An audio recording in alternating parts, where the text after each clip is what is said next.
Bem-vindos ao nosso Falando Nisso de hoje, nesse canal YouTube, com a simpática pergunta de Rangel José Alcântara Rodrigues. Olá, professor! Qual a melhor forma de escolher um analista? Indicação de terceiros? Sorte? Uma pergunta muito simpática que eu não teria exatamente assim, um roteiro, um caminho a te recomendar, mas poderíamos falar um pouco sobre essa situação, né, de procurar um analista. É uma situação tão difícil e que tem algumas variáveis que a gente deve levar em conta. A primeira delas é o tempo.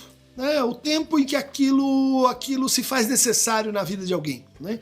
Às vezes é por uma emergência, às vezes é por um acidente, às vezes é uma ideia que a gente está acalentando há muitos anos, há muitos meses, e tem um período, por exemplo, assim, de incubação, tem um período de meditação que é muito importante. Na verdade, de certa maneira, o tratamento já vai começando nesse ensaio, e nesse momento a gente então se abre para perguntar assim com quem, né? Isso vai depender um pouco se você assim é da área, não é da área, conhece pessoas. Mas uma coisa interessante ainda hoje, né, na psicanálise, é que ela é uma atividade que não assim se profissionalizou no sentido de grandes corporações que dominam assim o mercado dos psicanalistas. Né? Não tem ninguém que possa dizer assim, não, está aqui, esse é um hospital legal em que a gente vai para ter os melhores analistas. Né? Isso é uma vantagem, eu quero crer, né? Mantém esse caráter assim de artesanato, de pessoalidade, que tem que ver com o que a gente faz, mas é um problema para, por exemplo, na hora de alguém dizer assim, puxa, já tentei de tudo e preciso de um analista, quero um analista, como é que eu vou escolher um? Uma boa medida é começar a falar sobre isso com pessoas que talvez você conheça, que tenham alguma experiência, que já tenham feito análise, e elas vão te contar um pouco sobre qual que é o percurso que elas fizeram. Isso também é interessante para você ir começando a formar uma convicção de, quero alguma coisa mais para cá ou mais para lá, mas no fundo é assim algo que tem que ver com a psicanálise. É um tratamento que acontece sobre transferência, né? Tem que ver com assim simpatia, empatia, autoridade, respeito, admiração, enfim, afetos que a gente tem em relação a alguém que a gente vai encontrar fortuitamente. Né? Então, às vezes você pode fazer uma pequena pesquisa também, ou na internet, ou com pessoas médicos, ou com professores, ou com pessoas que você sabe que tem algum contato com essa prática.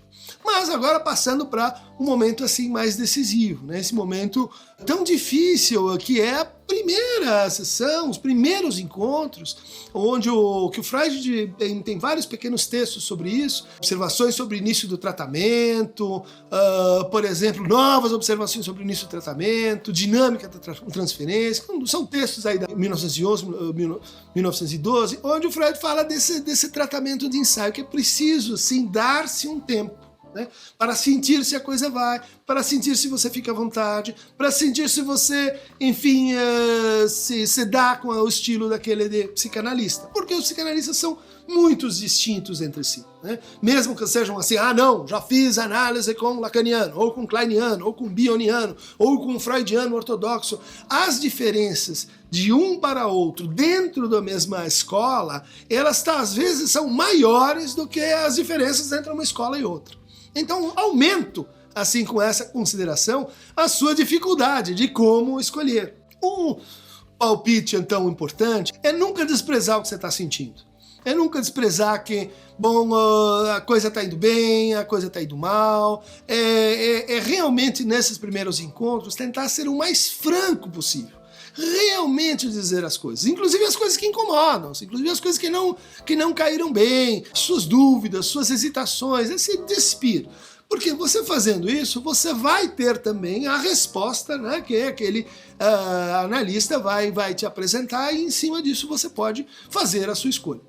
Agora, um terceiro plano de consideração é a seguinte: como a psicanálise, eu tinha mencionado isso, não é uma atividade que está assim dominada por corporações que regulam a sua prática, há muitos psicanalistas com formação ruim, Ou eu diria assim, há muitos que se apresentam como psicanalistas, às vezes até sem uma formação, né? Formação longa, complexa, a gente fica aqui discutindo como que o analista se autoriza, o que é uma escola, são debates infernais, é uma formação muito longa, mas como não há assim um CRP, né, um Conselho Regional de Psicanálise, que ficaria dizendo assim, não, você é um charlatão, você não está certo para praticar a psicanálise, existem muitos que infelizmente se propõem a fazer coisas como, sei lá, psicanálise triangular, ou trilogia analítica, psicanálise espiritualista, isso aí, gente, tem muitos golpes na praça, infelizmente,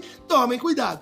Então, uma pequena pesquisa pode te dar, então, algumas referências sobre aquela pessoa, mais ou menos onde ele trabalha, se publicou alguma coisa, se tem algum conhecido, se tem um lugar onde ele estudou. Eu acho que vale a pena fazer essas perguntas, se você, então, se sentir assim, meio em dúvida com a formação ou com os créditos daquela pessoa com quem você está iniciando o seu trabalho analítico. Um quarto ponto que eu te recomendaria é um pouco como você disse, assim, tentativa e erro, né?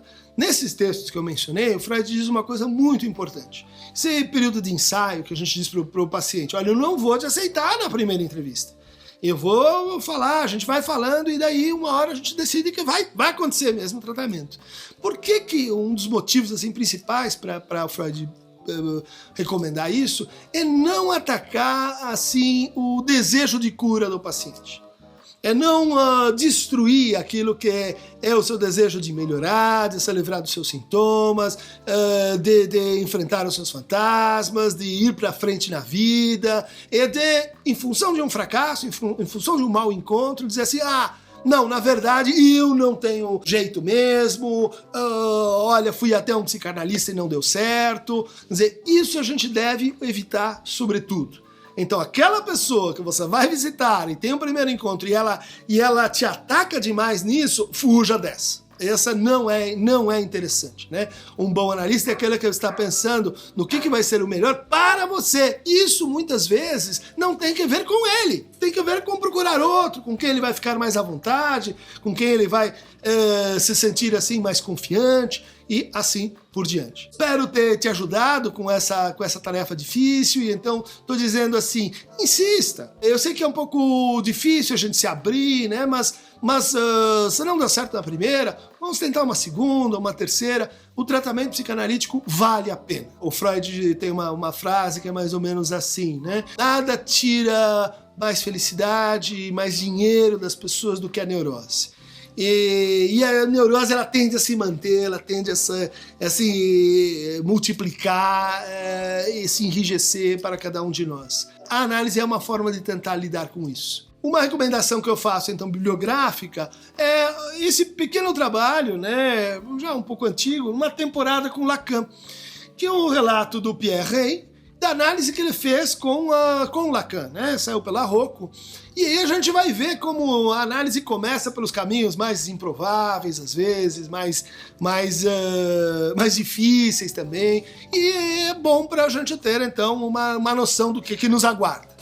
Um outro texto que recomendo para os meus alunos, mas recomendo também para você, para ter uma ideia do que é uma análise, principalmente no seu início, é Cartas a um Jovem Terapeuta, do Contardo Caligares, edições 3 estrelas. Recomendo dar uma olhada para se informar minimamente sobre o que te espera nessa viagem ao inconsciente. Interessados, futuros analisantes, venham para esta viagem, essa pequena viagem que é a psicanálise, e para ela Freud dizia, é preciso 3 coisas, coragem, coragem e coragem. Até a próxima, clica aqui no Aqueronta Movemo para receber mais indicações analítico-analisantes.